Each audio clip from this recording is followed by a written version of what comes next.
नमस्कार, जय हिंद all of you. Maths wave के ऑनलाइन प्लेटफॉर्म पे आप सभी का स्वागत है। Welcome to all of you. दोस्तों, आज अपन video maths village development officer 2025 में जो एग्जाम हुई उसमें मैथ्स के लगभग 24-25 क्वेश्चन एग्जाम में पूछे गए। आज अपन उन क्वेश्चनों का एनालिसिस कर रहे हैं। क्यों कर रहे हैं ये चीज भी आप समझ लें। एनालिसिस करने के पीछे का रीजन क्या है।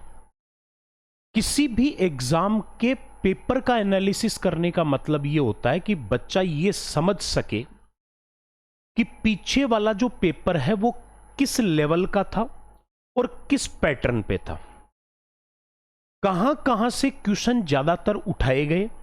ठीक है, और अब अगली वैकेंसी अगर आएगी तो उसमें उसी की तर्ज के ऊपर अपन आगे की तैयारी कर सकें। और 2025 वीडियो, जैसे अभी 5 जुलाई को एलडीसी की बड़ी भर्ती है अधीनस्थ सेवा चयन बोर्ड द्वारा, उसके बाद में फिर अगली भर्तियां जो अधीनस्थ सेवा चयन बोर्ड द्वारा आने वाली है उनमें पुलिस और वीडियो का नाम सबसे पहले, जिसमें वीडियो की वैकेंसी ये मान के चल सकते हैं अप्रोक्स प्लस 3000 पोस्ट पे विलेज डेवलपमेंट ऑफिसर वीडियो की वैकेंसी आएगी। हो सकता है 3500 हो जाए, लेकिन प्लस 3000 कंफर्म है। अभी तक सीईटी का समाधान हुआ नहीं है, तो सीईटी का जैसे ही कोई सॉल्यूशन होता है ना, या फिर अगर सीईटी लंबा खींचेगा तो अगलों को एग्जाम तो करवानी पड़ेगी, और एग्जाम अगर करवाएंगे तो फिर वो सीईटी से बाहर, तो मुझे लगता नहीं है सीईटी से बाहर करवा पाए, क्योंकि ये बहुत ज्यादा मैं देख रहा हूं आजकल यूट्यूब के ऊपर ट्रेंड चला हुआ है, क्या सीईटी से बाहर होगी भर्तियां, अंदर होगी भर्तियां। बच्चे कंफ्यूज है, इसलिए बार बार वो वीडियोस देख रहे हैं। भाई, जब इन वैकेंसियों को सीईटी के अंदर ले लिया गया है तो फिर एग्जाम तो सीईटी से ही होनी है। सीईटी का अभी तक कुछ क्लियरेंस नहीं है, तो जल्दी से जल्दी इनको समाधान करना पड़ेगा। जैसे 2022 में सीईटी आई, सबसे पहले 40% वाला वो क्राइटेरिया नहीं था, 15 गुना वाला था।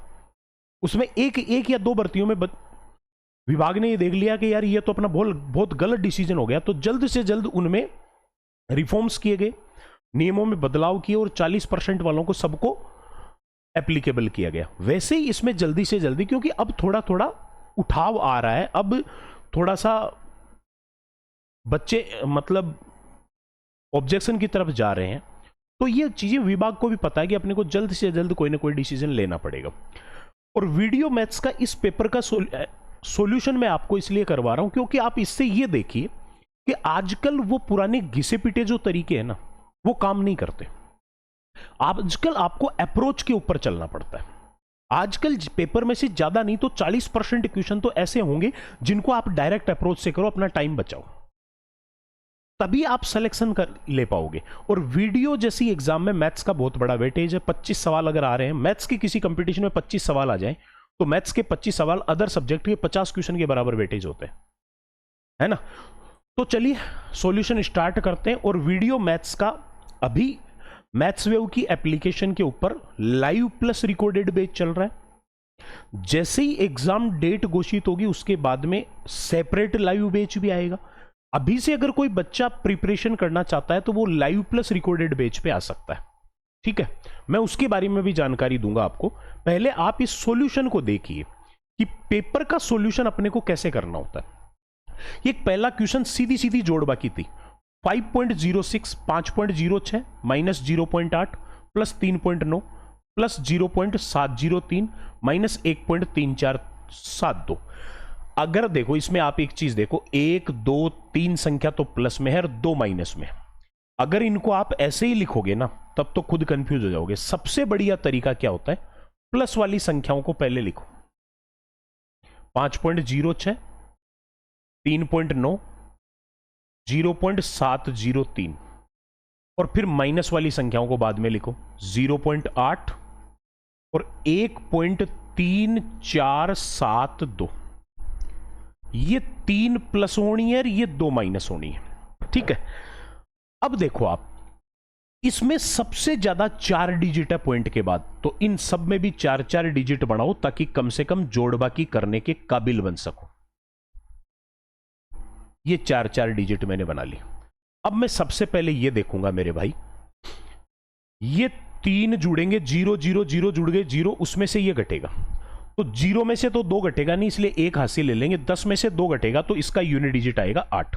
यानी कि पॉइंट के बाद आंसर जो भी आएगा, पॉइंट के बाद चौथा स्टेप जो है उसका यूनिट डिजिट 8 होगा। मतलब ये उत्तर नहीं हो सकता, ये उत्तर नहीं हो सकता, उत्तर इन दोनों में से कोई एक होगा। ठीक है, दोनों में से कोई एक होगा। अगली स्टेप में जाओ तो ये एक उधार ले लिया, तो ये बच गया आपका 0 0 3, उसमें से 7 घटाना, 3 में से 7 घटेगा नहीं। पहली बात तो एक तो आगे दे चुके हो तो 3 कहां बचा, 2 ही बचा, और आगे से एक उधार ले लेंगे तो ये 12 हो जाएगा, 12 में से 7 घटेगा 5, दोनों में 58 58 आ रहा है। ठीक है, देखो यहां 158 158 दोनों में सेम है, यहां आते हुए आपको आंसर पता लग जाएगा, पूरा एग्जैक्ट पे जाने की जरूरत नहीं है। अब एक इधर दे दिया तो ये 5 बच गया, 5 0 0 5, उसमें से 4 गया 1। आगे अब कोई इसको कोई उधार दिया नहीं है, तो अब ये 9 और 7 16, 16 में से 8 और 3 11 गया, 16 में से 8 और 3 11 गया तो 5 बच गया। 51 58 कौन से ऑप्शन में है, डी ऑप्शन में है, ये आपका उत्तर हो गया। पूरा कैलकुलेट करना नहीं होता है, पूरी कैलकुलेशन पे कभी नहीं जाना होता है। अगला लिखा है 7/11, 8/15, 5/9, 11/17। ठीक है, मैं सबसे बड़ी और सबसे छोटी भिन्नों का गुणनफल बताइए क्या होगा। एक बात तो आप मेरी ये समझ लीजिए, इसके लिए देखो भिन्नों वाला ये है ना, YouTube पे खंगाल लो, ऐप के ऊपर देख लो, कहीं भी किसी टीचर की क्लास देख लो, दुनिया भर की शॉर्ट ट्रिक पढ़ाते हैं इसके लिए, भिन्नों के आरोही अवरोही क्रम के, और मोस्टली ये एक क्वेश्चन एग्जाम में आता भी है। लेकिन इसके लिए दुनिया भर की शॉर्ट ट्रिक, जब सबका हर समान हो तो ऐसे पता कर लो, अंश समान हो तो ऐसे कर लो, अंश और हर का अंतर समान हो तो ऐसे कर लो। भाई साहब मैंने तो एग्जाम में ऐसे पैटर्न पे क्वेश्चन देखे नहीं, एग्जाम में क्वेश्चन ऐसे ही आते हैं ऊट पटांग, जिनमें ना कोई अंश समान होता है, ना हर समान, ना अंतर समान। इसलिए ये अलग अलग नियम और शॉर्ट ट्रिक के रट रटा के अपने दिमाग में फालतू कचरा भरने की जरूरत नहीं है। सीधा सीधा आप एक काम कीजिए, और वो सारी शॉर्ट ट्रिक पढ़ाने के बाद में लास्ट में पता है क्या करते हैं कि अगर इनमें से कोई तरीका नहीं लगे तो फिर भाग दे के देख लो। अरे भाई जब भाग ही देना है लास्ट में जाके तो पहले से ही दे देंगे ना, कौन सा लंबा चौड़ा भाग हो रहा है। तो यहां से मैं क्या करता हूं, इन सब में डिवाइड करना। अगर मुझे दिक्कत आ रही है तो मैं एक एक जीरो मान लेता हूं मेरी तरफ से, क्या फर्क पड़ेगा। तो ये 11 6 66, एक बार एक एक बार भाग दूंगा, 15 5 75, 9 5 45, और ये 17 6 102। तो ये 2 बड़े हैं, ये 2 छोटे हैं, लेकिन मुझे सबसे बड़ा और सबसे छोटा चाहिए तो आगे का सॉल्यूशन भी करना पड़ेगा। 11 6 66 तो बच गया 4, अगर मैं एक जीरो और लगा दूं तो 40 हो जाएगा, तो 11 3 33, 40 में भाग जाएगा 3 बार। 15 5 75 बच गया 5, एक जीरो और लगा दूं तो 50 हो जाएगा। 15 में 50 में 15 का भाग 3 बार। 9 5 45 बच गया 5, जीरो और लगा दूं तो क्या हो जाएगा, फिर से 50 हो जाएगा। 9 5 45, 17 6 102 बच गया 8, जीरो और लगा दूं 80, 17 चौका 68। मेरे भाई सबसे बड़ा ये रहा और सबसे छोटा ये रहा। 53 सबसे छोटा, 64 सबसे बड़ा।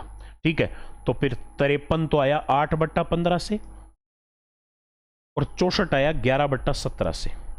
अगले ने दोनों का गुणा पूछा, ऊपर तो आएगा 11 8 88, एक ही ऑप्शन में है, ये उत्तर हो गया। ठीक है, और नीचे 15 गुणा 17। इनका अगर आप करना भी चाहो तो सुन लो, कोई भी दो संख्याओं का गुणा करना हो जिनमें 2 का अंतर हो, जैसे 15 और 17 में 2 का अंतर है, तो इनके बीच वाली संख्या लिया करो, गुणा मत करो। 15 और 17 के बीच में कौन आता है, 16, 16 का स्क्वायर -1। जिनमें 2 का अंतर है, बीच वाली संख्या का स्क्वायर करके 1 घटा दो, अपने आप गुणा हो जाएगा। 16 का स्क्वायर 256 -1 255।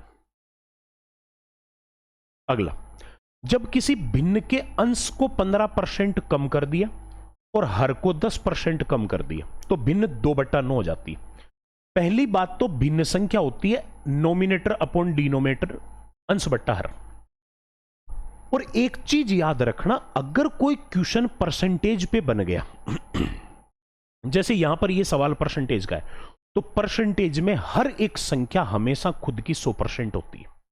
ठीक है, तो अंश को 15% कम कर दिया तो 100 में से 15 कम कर दिया, अंश 85% बच गया। और हर को 10% कम कर दिया, 100% में से 10% कम कर दिया तो 90% बच गया। तो ये भिन्न हो गई किसके बराबर? ऐसा करने पर अंश को 15%, हर को 10% कम करने पर इस भिन्न का जो मान है वो 2/9 के बराबर हो गया। तो अगला पूछ रहा है मूल भिन्न बताओ, मूल यानी स्टार्टिंग में जो भिन्न p बाई क्यू थी वो बताओ। तो यहां से केवल p बाई क्यू का मान अगर मुझे चाहिए तो 85/9 को उधर ले जाऊं, 2/9 तो पहले से है ही है, ये 5 से कट जाएगा, देखो दोनों 17 5 85, 18 5 90, 17/18 इधर आके हो जाएगा 18/17। 9 का भाग गया इसमें 2 बार 18 में, तो ऊपर तो आ गया 2 दूनी 4, नीचे 17। तो जो मूल भिन्न थी वो शुरुआत में कितनी थी? वो 4/17 थी। ऑप्शन ए आपका राइट आंसर हो गया। क्लियर है बात?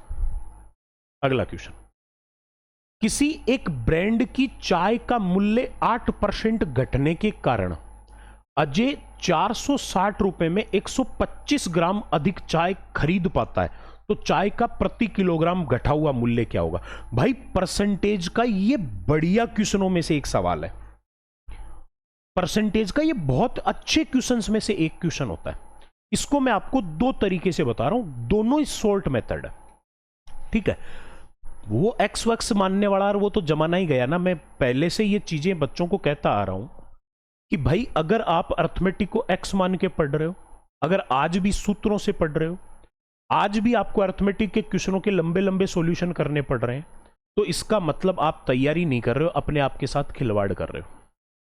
अर्थमेटिक में ना तो कोई एक्स मानने का झमेला होता है, ना कोई अर्थमेटिक में सूत्र होते हैं, और किसी भी क्वेश्चन का आंसर 2 या 3 स्टेप से ज्यादा नहीं हो सकता। और एग्जाम टाइम पे ज्यादा भी नहीं तो कम से कम 40% पेपर सिर्फ अप्रोच से होना चाहिए। यही आज के टाइम की सबसे बड़ी जरूरत है एक बच्चे को सिलेक्शन के लिए। तो इन चीजों पे चलना पड़ेगा। पहले तो आप एक काम करिए, पहले तो मैं आपको इसका एक तरीका बताता हूं। ब्रांड की चाय का मूल्य 8% घटने से 460 रुपए में 125 ग्राम चाय अधिक खरीद सकता है। देखो भाई, मूल्य और जो मात्रा है ना, कितने रुपए किलो का चाय है और कितनी मात्रा खरीदी, इन दोनों को गुणा करने पर कुल रकम या कुल पूंजी आ जाती है, कुल खर्चा आ जाता है। जबकि यहां पर आप एक चीज देख सकते हो कि 8% घटने के बाद 460 रुपए में 125 ग्राम चाय अधिक आ रही है। मतलब इस बात को कोई भी बच्चा इतनी तो समझ सकता है कि इसका मतलब पहले भी अगला 460 की खरीद रहा था और अब भी 460 की खरीद रहा है ना? क्योंकि तभी तो पता लगा कि पहले 460 रुपए में इतनी आ रही थी, अब उससे 125 ग्राम ज्यादा आई है। ये बात तो सही है ना? तो इसका मतलब ये टोटल दोनों स्थितियों में सेम है। मूल्य में कमी से पहले और कमी के बाद दोनों में कुल पूंजी सेम है। और जब कुल पूंजी समान होती है तो मैथ्स का एक कंसेप्ट होता है कि जब इन दोनों का प्रोडक्ट, इन दोनों का टोटल अगर सेम है तो इन दोनों के अनुपात एक दूसरे के इनवर्स होते हैं, उल्टे होते हैं। ये तो रेशियो कहता है ये कंसेप्ट। तो अगर मैं मूल्य से बात करूं, 8% घट गया तो मूल्य का अनुपात क्या हो जाएगा? 8% को अगर मैं अनुपात में बदलूं, 8/100, 4 से कटेगा, 4 दूनी 8, 25 चौका 100, यानी 8% कम होने का मतलब है 25 में से 2 कम हो गया। एक तो कभी भी भिन्न संख्या को है ना, जैसे 2/25 है, इसको 2/25 कभी मत पढ़ा करो। अगर वास्तव में नौकरी लगना है ना तो 2/25 कभी मत पढ़ो, 25 में से 2 पढ़ो। किसी भी टॉपिक में भिन्न दिया हुआ, नीचे वाली संख्या टोटल मान है, ऊपर वाला उसकी वैल्यू है जिसपे ये चर्चा कर रहा है अभी। तो अनुपात 25 से 2 कम हो गया तो मूल्य का अनुपात हो गया 25 से 23। अगर मूल्य का ये है ना तो मिलने वाली मात्रा का अनुपात इसका उल्टा होगा, 23 से 25। मैं 2 तरीके से समझाऊंगा आपको इसको। 23 से 25 मतलब मेरी नजर में इसकी जो मात्रा है ये प्रति किलोग्राम है, तो मेरी नजर में 23 से 25 किलो मिलने लग गया, मतलब 2 किलो मात्रा बढ़ गई। मेरी कैलकुलेशन ये कहती है कि ऐसा होने से, मूल्य में कमी होने से 2 किलो उसको ज्यादा मिलने लग गए, बट वो कह रहा है 125 ग्राम ही मिल रहा है। अब ये किलो में है तो इसको भी किलो में बदल दें। किलो में बदलते हैं तो 1000 का भाग लगेगा, 125 बट्टा 1000 बराबर 1/8 किलो, यानी 2 का मान रियल में 1/8 है, तो 1 का मान कितना होगा? ये 2 इधर आएगा। तो एक बात बताओ, ओरिजिनल मान की अगर मैं बात करूं तो जो आप अनुपात में ये 1 किलो मान रहे हो ना, ये अनुपात मान रहे हो, रियल मान 1 की जगह 1/16 किलो है। 1 की जगह कितना है? 1/16 किलो है। तो इसने पूछा चाय का प्रति किलोग्राम गठा हुआ मूल्य बताओ। गठा हुआ मूल्य बताना है तो पहले एक काम करो, गठी हुई मात्रा पता करो कितनी है।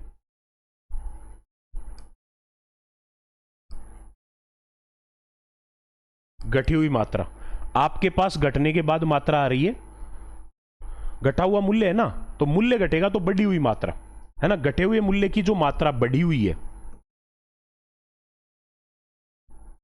ये एक आधे क्वेश्चन से समझ में आने वाला कंसेप्ट नहीं है, 4-5 क्वेश्चन करने पड़ते हैं इस पे। तो मेरी नजर में आ रहा है भाई बढ़ी हुई मात्रा 25 किलो, लेकिन 1 का मान 1/16 है, तो 25/16 किलो इतनी मात्रा मिल रही है। कितने रुपए में? 460 में। तो आप ये सोचो 460 रुपए में 25/16 किलो मिल रहा है, तो इसका मतलब 1 किलो का मूल्य कितना हो गया? टोटल रकम में जितनी मात्रा मिल रही है अगर उसका भाग दे दूं 25/16, 16 ऊपर चला जाएगा, तो अपने आप मुझे उसका आंसर मिल जाएगा, है ना, गठी हुई मात्रा। तो पहले तो एक काम कर लो आप, 460 गुणा 16/25 है भाई। मैं नीचे है ना, अगर मुझे कैलकुलेशन को थोड़ा सिंपल रखना है तो मैं क्या करूंगा, मैं नीचे 100 बना के रख लूं ताकि सिर्फ मुझे पॉइंट लगाने पड़े। 125 का कितना गुणा होता है? 4 गुणा। तो मैंने ऊपर वाले को 4 से गुणा कर दिया, 460 गुणा 16 गुणा 4, ऊपर नीचे 4 से गुणा करते ही ये 25 चौका 100 बन गया, 1 0 से 1 0 कट गया। अब एक बात बताओ, लास्ट में 1 10 और आ रहा है, यानी लास्ट में जो भी आंसर आएगा उसमें 1 अंक के ऊपर पॉइंट लगा दूंगा। तो 46 गुणा 16 गुणा 4, 16 चौका 64 को 46 से गुणा कर ले, 46 को 64 से गुणा कर लो। पहले अंकों को गुणा किया, 6 चौक 24, दूसरे अंकों को गुणा किया, 6 चौक 24, और बीच में क्रॉस मल्टीप्लाई कर दो, 6 6 36, 4 चौक 16, 36 और 16 52। अब वही एक एक अंक ले लो, 24 का 4 हासिल 2, 52 2 54 का 4 हासिल 5, 24 और 5 29, 2944, जिसमें 10 का भाग देंगे तो 1 अंक पे पॉइंट लगेगा, 294.4 रुपए पर किलोग्राम उसका मूल्य आ गया। इतना लंबा सॉल्यूशन होता है अनुपात से करने पर।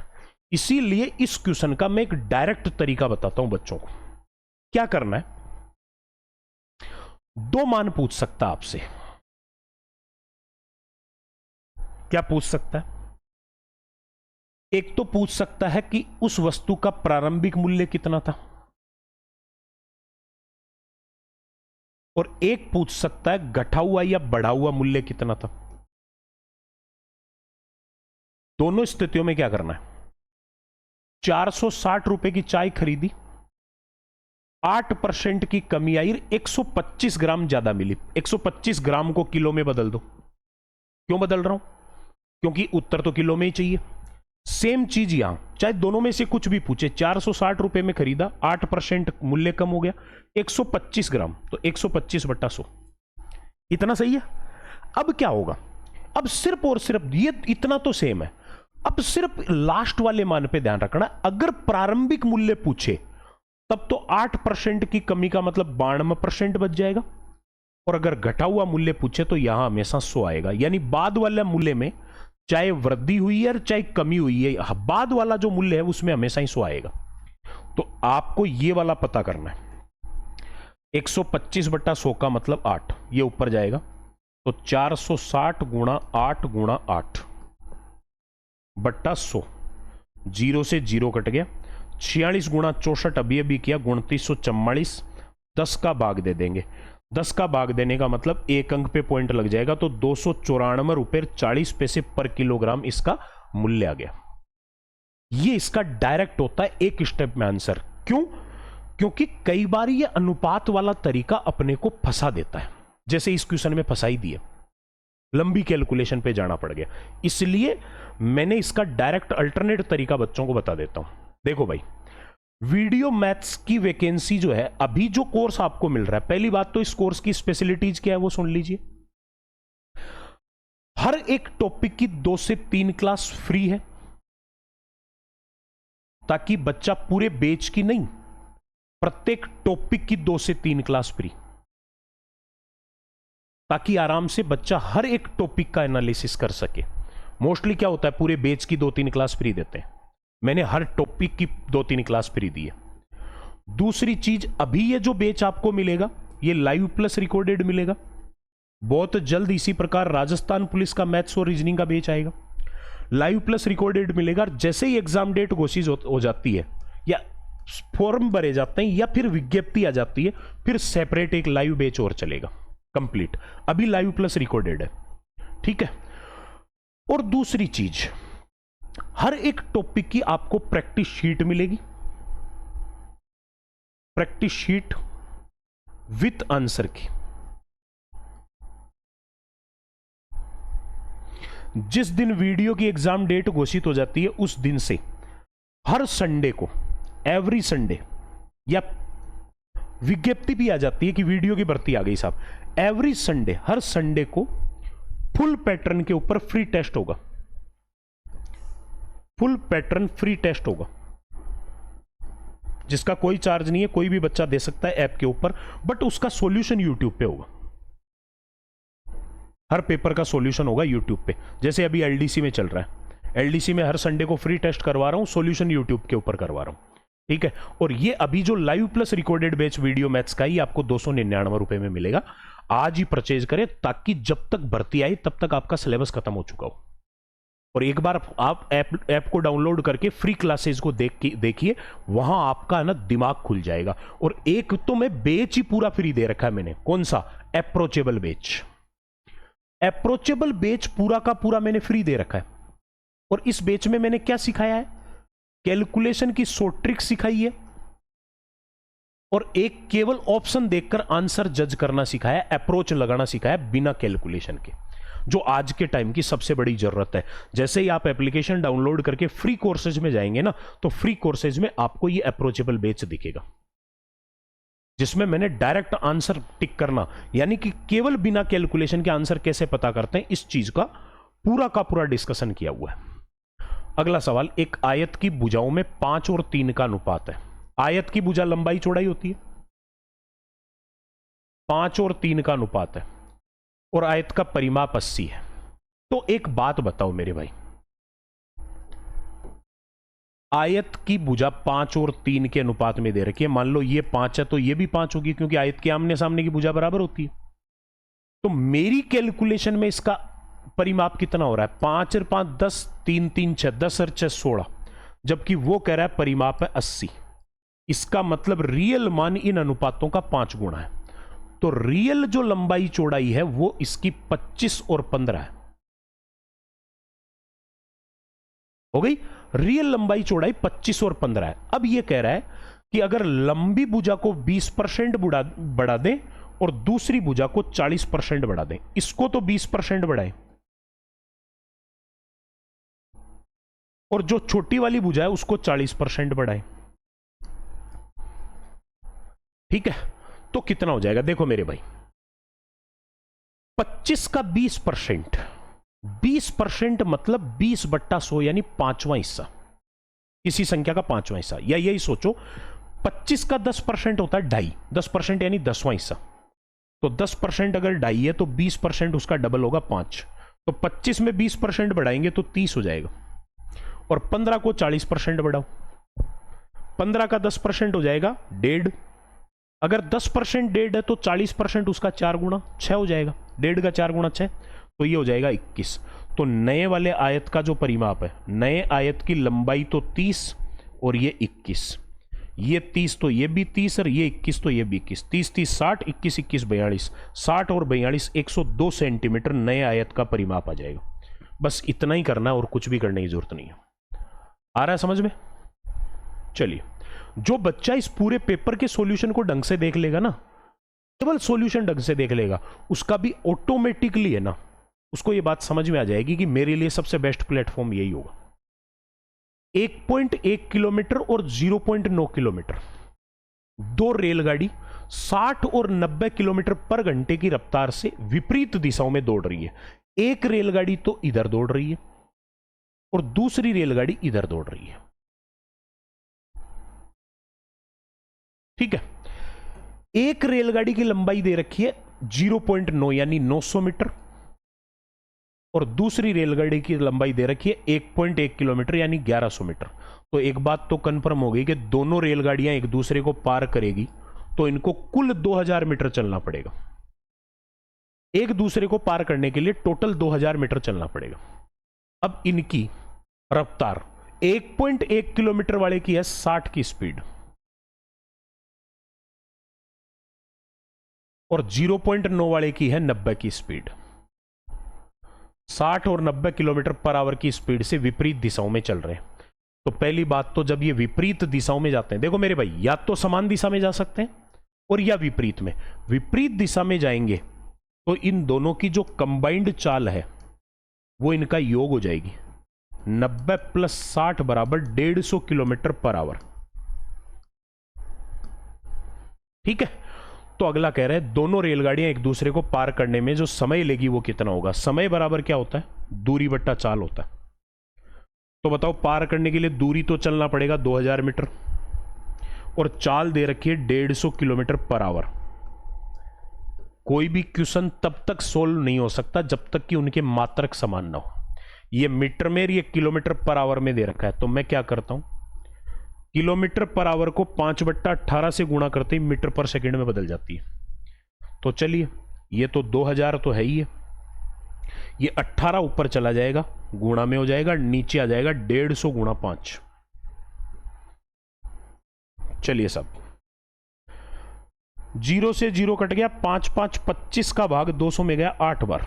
5 5 25 यानी 5 से कटा तो 3 बार बच गया और ये 5 कट गया और 3 का भाग 18 में गया 6 बार। तो मुझे बताओ 8 6 48 सेकंड आ गया कि नहीं आ गया। देखो, नॉर्मल जोड़वा की तो आपको करनी पड़ेगी भाई, 48 सेकंड में एक दूसरे को पार कर देगी। क्लियर। अगला सवाल, एक व्यक्ति अपनी कार 30 किलोमीटर प्रति घंटा से चलाए तो वह अपने कार्यालय 15 मिनट देरी से पहुंचता है। यदि वह 40 किलोमीटर प्रति घंटा से चलाए तो 5 मिनट देरी से पहुंचता है। यदि उसे समय पर कार्यालय पहुंचना है तो कार की गति क्या होनी चाहिए। टाइम पे पहुंचना है तो कार की गति कितनी होनी चाहिए। देखो, 30 से चला तो भी लेट हुआ 15 मिनट और 40 से चला तो भी 5 मिनट लेट हुआ, है ना।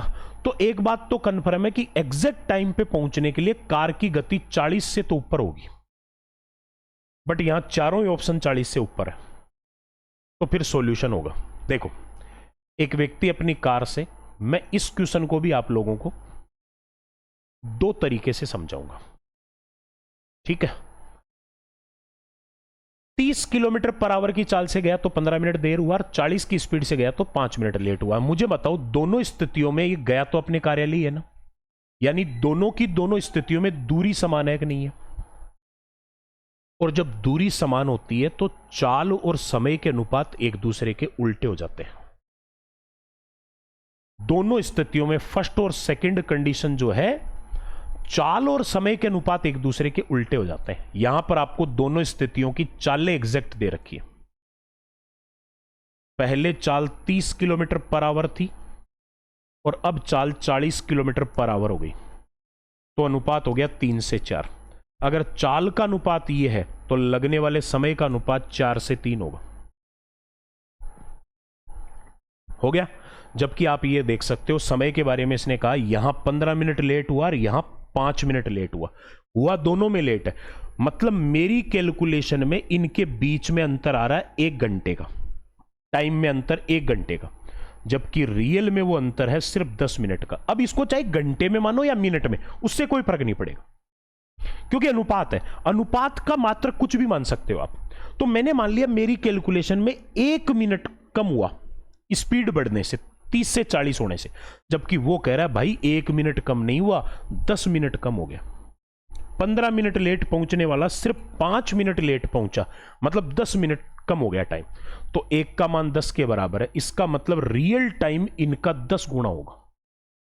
तो मैं कह सकता हूं पहले 40 मिनट में पहुंच रहा था और अब वो 30 मिनट में पहुंच रहा है।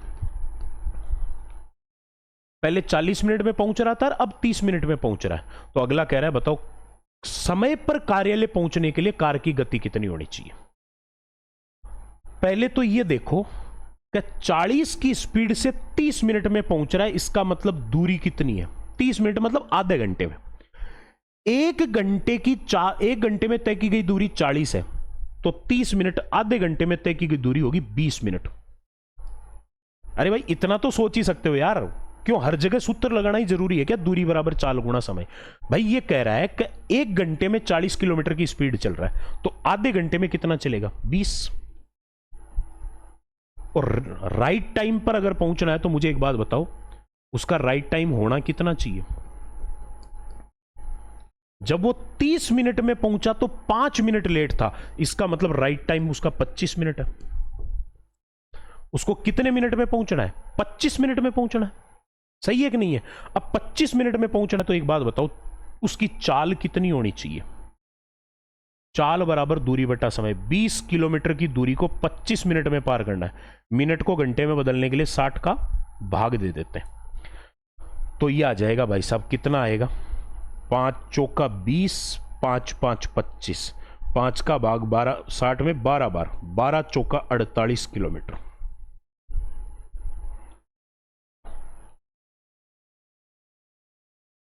बताओ हो गया। इस तरीके से आप इस क्वेश्चन को कर सकते हो। एक दूसरा इसमें यह भी होता है कि जो दूरी होती है ना, वो दूरी आप यहां से डायरेक्ट निकाल सकते हो। कैसे, चालों का गुणा, ये एक सीधा फॉर्मूला टाइप कंसेप्ट होता है, बट्टा चालों का अंतर और गुणा समय का अंतर। तो यहां से वो दूरी आ जाती है। चालों का गुणा कितना कितना है, 30 गुणा 40। चालों का अंतर कितना है 10, और समय का अंतर कितना है, कितना अंतर है समय का, समय का अंतर है भाई 15 मिनट लेट से 5 मिनट लेट हुआ तो 10 मिनट, लेकिन मिनट में नहीं, दूरी किलोमीटर में आएगी तो ये घंटे में रखो इसको, क्योंकि किलोमीटर के साथ हमेशा घंटे का मात्रक आता है। लीजिए भाई, 1 और 1 2 जीरो से 2 जीरो कट गया, 3 का भाग 6 में 2 बार गया और 2 का भाग 4 में 2 बार, 10 दूनी 20 किलोमीटर। इस फॉर्मूले का प्रयोग करने से थोड़ा सा आपका टाइम बच जाता है और ये दूरी डायरेक्ट आ जाती है, यानी कुल दूरी 20 किलोमीटर की है ना, जिसको वो 40 किलोमीटर पर आवर की स्पीड से तय कर रहा है, तो 5 मिनट लेट हो रहा है। तो दूरी अगर ये है तो बताओ राइट टाइम कितना होगा। 20 किलोमीटर की दूरी को 40 की स्पीड से तय करेगा तो आधे घंटे में पहुंचेगा 30 मिनट में, जबकि 30 मिनट में जब पहुंचा तो 5 मिनट लेट हुआ, इसका मतलब राइट टाइम था 25 मिनट। 20 की स्पीड से 25 मिनट में पहुंचने के लिए उसकी चाल कितनी होनी चाहिए, आगे की कैलकुलेशन वही सेम पहले वाली हो गई। यानी इस क्वेश्चन को आप इस तरीके से 2 मेथड से कर सकते हो। अगला सवाल, ए और बी ने 4 और 5 के अनुपात में निवेश करके साझेदारी करी। ए और बी ने 4 और 5 के अनुपात में निवेश किया। मैं अनुपात नहीं मानता हूं, मैं एक बार 4 और 5 को ओरिजिनल निवेश मान लेता हूं कि ए ने 4 रुपए का निवेश किया और बी ने 5 का किया। 3 महीने बाद ए ने अपना निवेश का 1/4 भाग निकाल लिया। कितने महीने बाद, 3 महीने बाद। तो 3 महीने तक तो उसने अपनी पूंजी बराबर रखी है, तो 4 रुपए ए ने लगाए 3 महीने तक, और 3 महीने बाद 1/4 निकाल लिया, तो 4 का 1/4 कितना निकाल लिया, 1 निकाल लिया, तो 3 रुपए बच गया। और बी ने अपनी पूंजी का 1/5 भाग निकाल लिया, वही 3 महीने बाद। 3 महीने तक तो इसने अपनी पूंजी रखी, 3 महीने बाद 1/5 भाग निकाल लिया। 5 का 1/5 कितना होता है, 1 निकाल लिया, तो 3 महीने बाद इसकी पूंजी बच गई 4 की। 10 महीने बाद 6080 रुपए के लाभ में बांट लिया, तो 1 का हिस्सा। कितने महीने से हिसाब हुआ, 10 महीने से। 3 महीने तक तो इसने अपनी पूंजी रखी 4 रुपए, तो बाकी के 7 महीने तक रखेगा 3 रुपए। 3 महीने तक इसने अपनी पूंजी रखी 5 रुपए, तो बाकी के 7 महीने में रखेगा 4 रुपए। तो मुझे बताओ 4 तिया 12 और 7 तिया 21, 21 और 12 33 रुपए की साझेदारी तो इसकी हो गई, और 5 तिया 15 और 7 चौका 28, 28 15 43 रुपए की साझेदारी इसकी हो गई। तो इन दोनों की कुल साझेदारी जो है ना वो 33:43 की हो गई। और जिस अनुपात में साझेदारी होती है उसी अनुपात में हमेशा लाभ का बंटवारा होता है। तो जो टोटल लाभ होगा 33 हिस्से इसको मिलेंगे और 43 इसको मिलेंगे, तो कुल हिस्से हो जाएंगे 33 और 43 76 हिस्से। कुल लाभ कितना है 6080, उसके कुल 76 टुकड़े हो जाएंगे, और उनमें से एक का लाभ कितना होगा 33 होगा। पहली बात तो उत्तर अगर पॉइंटों में नहीं है ना, तो आप इसमें एक काम ये कर सकते हो कि 76 का भाग पूरा पूरा ही जाएगा, 7 8 56, 8 6 48, 8 बार गया भाई साहब, और 33 को 8 से गुणा करेंगे, 8 तिया 24, 8 तिया 24, 264, और आगे एक जीरो, तो 2640 रुपए एक का हिस्सा हो गया। बाकी इनके और भी कई तरीके होते हैं, डिजिटल सम लगा लो आप यहां, है ना, डिजिटल अंकों के योग से डायरेक्ट बिना कैलकुलेशन के उत्तर पता लग जाता है कि कितना उत्तर होगा। वो कैसे लगता है? अगर डिजिटल सम लगाना है तो देखो ये दे रखा है 6080 गुणा 33/76। डिजिटल सम लगाने के लिए सबसे पहली कंडीशन ये होती है कि नीचे जो संख्या लिख रखी है उसका डिजिटल सम 1 हो जाना चाहिए। और डिजिटल सम के लिए क्या करते हैं, 9, जैसे ही अंकों का योग 9 हुआ 9 को हटा दो, 9 से ऊपर कितना है केवल वो रखते जाना है। तो नीचे वाले का डिजिटल सम अभी हो रहा है 7 और 2 9 गया तो 4 बच गया, और होना चाहिए 1, भाग देना नहीं है, 4 को 1 बनाने के लिए 7 से गुणा किया जाता है। ये डिजिटल सम के कंसेप्ट होते हैं जो मैंने अप्रोच बेच में सिखा रखे। फ्री बेच है बिल्कुल अप्रोच बेच, उस पे जाओ एक बार उसको देखो, ठीक है। उसमें मैंने सिखाया इसको 7 से मल्टीप्लाई कर देंगे तो नीचे 1 हो जाएगा, और ऊपर हो जाएगा 6080 गुणा 33 गुणा 7, नीचे 1 हो गया, पंगा खत्म।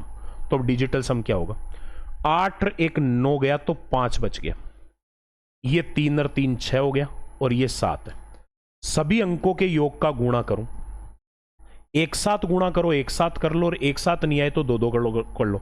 जैसे 6 पंजो 30, और 30 के अंकों का योग हो गया 3, और फिर ये 7 तिया 21, 21 के अंकों का योग हो गया 3। उत्तर वो आएगा जिसका डिजिटल सम 3 होगा। देखता हूं किसका है 3। 5 और 4 9 गया, 1 बच गया, 6 और 2 8 और 1 9, इसका तो पूरा पूरा 9 है, ये उत्तर नहीं होगा। 7 और 2 9 गया, 7 और 1 8 बच गया, ये उत्तर नहीं है। 6 और 3 9 गया, 5 और 2 7, ये उत्तर नहीं है। 6 और 3 9 गया, बच गया 1, 2 और 1 3, यही एक ऑप्शन है जिसका डिजिटल सम 3 है, तो ये इसका उत्तर हो जाएगा। इसलिए मैंने ये पेपर सॉल्यूशन अपलोड किया कि आप एक बार ये देखो कि आप क्या कर रहे हो और करना क्या चाहिए। जमाना बदल गया भाई, घिसी पिटी कैलकुलेशन के जमाने गए। अखिलेश ने कुछ राशि चक्रवृद्धि ब्याज पर उधार ली और उसे 3 बराबर किस्तों में प्रत्येक 46,305 रुपए में लौटा दिया। 3 बराबर किस्त है, प्रत्येक किस्त 46,305 की है, तो 5% की दर से वसूला गया। राशि कितनी है देखो, 5% बोल दिया तो सबसे पहले तो मैं क्या करता हूं, 5% का मतलब 5/100 मैं अनुपात में लिखता हूं, क्योंकि जो काम परसेंटेज नहीं कर सकता ना, उसके 10वें हिस्से टाइम में उसी काम को अनुपात कर देता है। तो 5/100 किया, 5 से एक दूसरे से कट जाएंगे, 1/20, यानी 5% दर को मैं क्या पढ़ूंगा, 20 रुपए पर हर साल 1 रुपया ब्याज मिलेगा। तो 3 बराबर किस्तों में लौटा रहा है, तो पहली किस्त यानी पहला वर्ष, पहले वर्ष में 20 रुपए पर 1 रुपए का ब्याज मिल गया, तो अगर मूल 20 है तो किस्त होगी 21 की ब्याज सहित। दूसरे वर्ष में चक्रवर्ती ब्याज में मूल हो जाएगा 20 का स्क्वायर, ये 21 का स्क्वायर, और तीसरे वर्ष में मूल हो जाएगा 20 का क्यूब और ये हो जाएगा 21 का क्यूब। किस्तें ये है भाई साहब, पहली किस्त 21 की, दूसरी 21 के स्क्वायर की, तीसरी 21 के क्यूब की। बट अगले ने ये बोला तीनों किस्तें बराबर होनी चाहिए, तो मेरा पहला टारगेट तो ये हो गया तीनों किस्तों को बराबर करो। यहां लास्ट वाली किस्त 21 का क्यूब है, 21 गुणा 21 गुणा 21 3 बार है, तो इसको यहां 21 2 बार तो है, एक बार और गुणा कर देंगे तो ये भी 3 बार हो जाएगा। ये दोनों किस्तें समान हो गई। यहां एक 21 तो है, 21 के स्क्वायर से गुणा कर दोगे तो ये भी 21 3 बार हो जाएगा। तीनों किस्तों को बराबर करने के लिए इसको 21 के स्क्वायर से गुणा किया, इसको 21 से गुणा किया, इसको किसी से भी नहीं किया। तो अब बताओ ये क्या हो जाएगा? मूल और किस्त ये रहेगी। अब 21 का स्क्वायर 441, उसको 20 से गुणा करो। 20 से क्यों करो, 2 से करो, जीरो लगा लेना, हो जाएगा 20 से। 441 का डबल 882 और जीरो लगा दिया, और ये हो गया 21 का क्यूब 9261। 20 का स्क्वायर 400 होता है, उसको 21 से गुणा किया, 21 को 400 से क्यों करो, 4 से कर लो, 21 चौक 84 और आगे 2 जीरो लगा लो, और ये 21 का क्यूब अपन ने लिख ही दिया, किस्तें तो बराबर कर ही दी ना, 9261। और अगले में ये 20 का क्यूब 8000 और ये 21 का क्यूब 9261। भाई मेरी कैलकुलेशन में तो प्रत्येक किस्त 9261 रुपए की बन रही है। सॉल्यूशन देखो कितना छोटा है। और एक काम करो, जिसको आप है ना अपना सबसे बड़ा साथी समझते हो ना, गूगल सॉल्यूशन और चैट जीपीटी, एक बार उनके ऊपर इसका सॉल्यूशन देखो। तुम्हारा दिमाग का दही नहीं छाछ ना कर देना तो मेरे को बोल देना, हैंग कर देगा माइंड को, इतने लंबे लंबे सॉल्यूशन। तो मेरी कैलकुलेशन में किस्त है 9261 की, जबकि वो कह रहा है भाई किस्त 9261 की नहीं है, 46305 की। अब कई बच्चे क्या करते हैं, यहां देखेंगे और यार इतना बड़ा भाग करना है। अरे ये देखो ना, उत्तर पॉइंटों में थोड़ी है, नहीं है ना, तो भाग पूरा पूरा ही जाएगा। 9000 का 46000 लगभग 5 गुना है, तो ये लो, बस बात खत्म हो गई। क्योंकि अपने को पता है पॉइंट में भाग जाएगा, नहीं तो पूरा पूरा जाएगा, तो 5 गुना हो गया। इसका मतलब ये ओरिजिनल मान नहीं है, ओरिजिनल मान इनका 5 गुना है। तो अगला कह रहा है उधार ली गई राशि बताओ। उधार ली गई राशि मतलब मूलधन। पहली किस्त में इतना चुका है, दूसरे में इतना, तीसरे में इतना, तो कुल मूलधन कितना हो गया? 8 और 8 16 और 8 24,000, तो ये हो गया 800 और 400 1200, ये हो गया 24,000 और 1200 25,200, और उससे ऊपर 20 है, 25,220 रुपए मेरी कैलकुलेशन में। जबकि ये ओरिजिनल नहीं है, ओरिजिनल मान इनका 5 गुना है, तो कुल राशि 25,220 की 5 गुना। 25,000 की 5 गुना तो हो गई 25 पंजे 125, 1.25 लाख। 200 की 5 गुना हो गई 1000। 1,25,000 और 1000 हो गया 1,26,000। 1,26,000 100 यहां है, 200 यहां, तो 20 का 5 गुना 100, 1,26,000 100। नहीं तो डिजिटल सम लगा लो भाई, अगर लास्ट में ये देखना तो डिजिटल सम लगा लो। 5 और 2 7 और 2 9 गया, तो ये बच गया 2 और ये 5, 2 पंजो 10, 10 के अंकों का योग 1। एक कौन से का आंसर है? ये तो 5 और 2 7 और 1 8 है, ये उत्तर नहीं है। ये 6 और 2 8 और 1 9, यहां 2 बच रहा है, ये उत्तर नहीं है। ये 6 और 2 8 और 1 9, 1 बच रहा है, ये उत्तर हो सकता है। 2 और 1 3, ये 3 हो रहा है, ये उत्तर नहीं हो सकता। एक ही ऑप्शन है जिसका डिजिटल सम 1 है, तो वही आपका आंसर होगा। हो गया। अगला सवाल, x की पावर 8 माइनस 1 और दूसरा लिखा x की power 4 plus 2x cube minus 2x minus 1 का HCF बताओ। HCF का मतलब होता है कॉमन फैक्टर। HCF का मतलब आपको इनमें से बताना है, कॉमन जो है वो बताना है, ठीक है। तो लो जी भाई, कॉमन बताते हैं क्या है। पहले तो मुझे बताओ, x की पावर 8 माइनस 1 है, कहीं पर भी ऐसी स्थिति बनती है ना, तो वो हमेशा a square minus B square का फॉर्मूला बन जाता है, क्योंकि 1 की पावर 8 तो आप मान ही सकते हो। तो पहले तो इसके टुकड़े अगर मैं करूं, है ना, तो ये बन जाएगा a square minus B square, यानी कि ये तो किसका स्क्वायर है? x की पावर 8 तो x की पावर 4 का स्क्वायर है, और ये 1 की पावर 4, x की पावर 4 माइनस 1, x की power 4 plus 1। a plus B गुणा a माइनस बी कर दिया, फिर से इसके दो टुकड़े हो जाएंगे, माइनस वाले के होते हैं, प्लस वाले के तो होंगे नहीं। ये स्क्वायर का स्क्वायर है, एक्स स्क्वायर माइनस 1 और x square plus 1,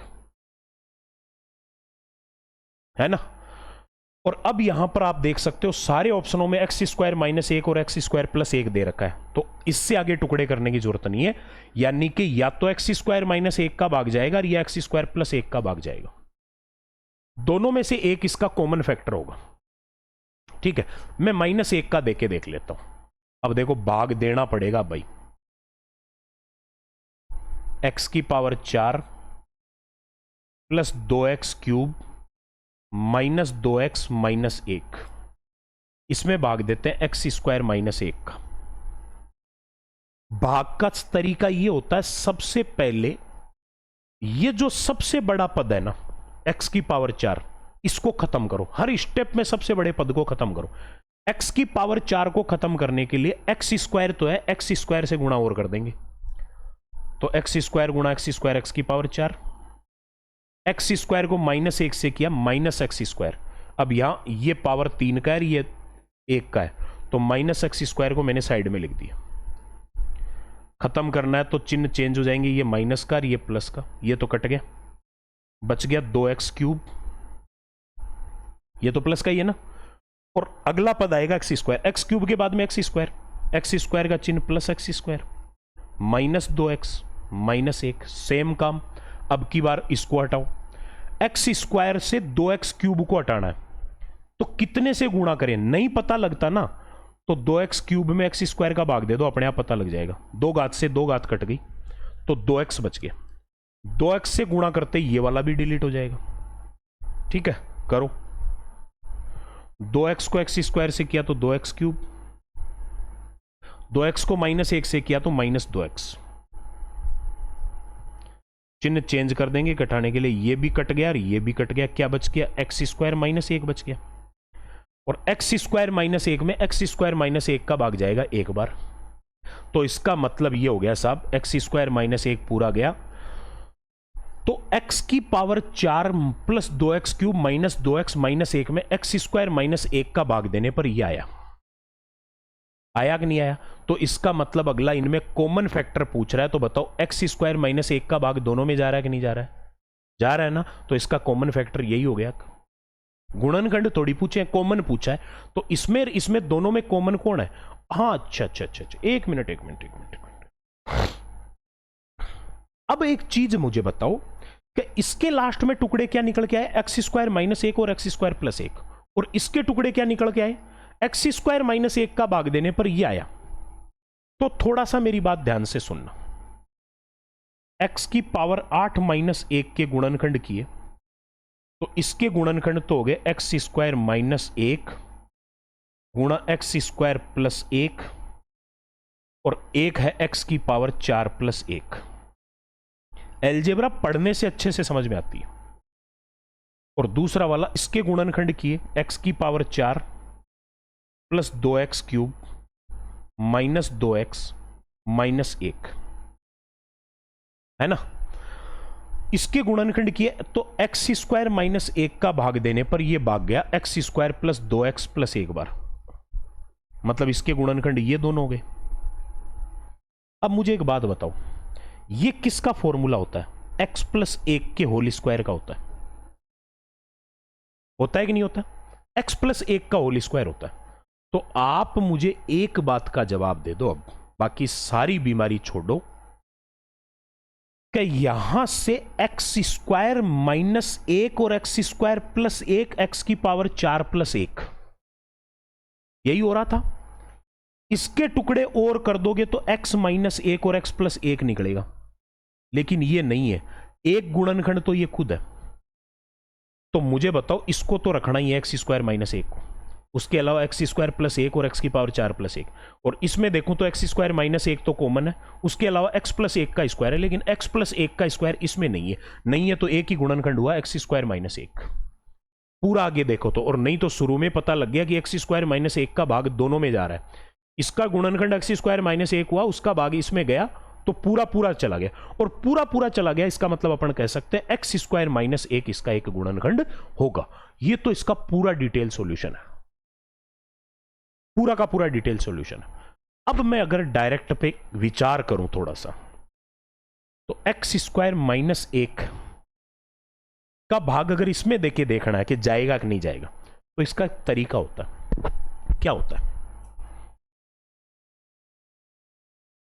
x square minus 1 x की power 4 plus 2x cube minus 2x minus 1 का फैक्टर है या नहीं है, उसके लिए एक काम करो, x का मान यहां से निकाल के इसमें रख दो।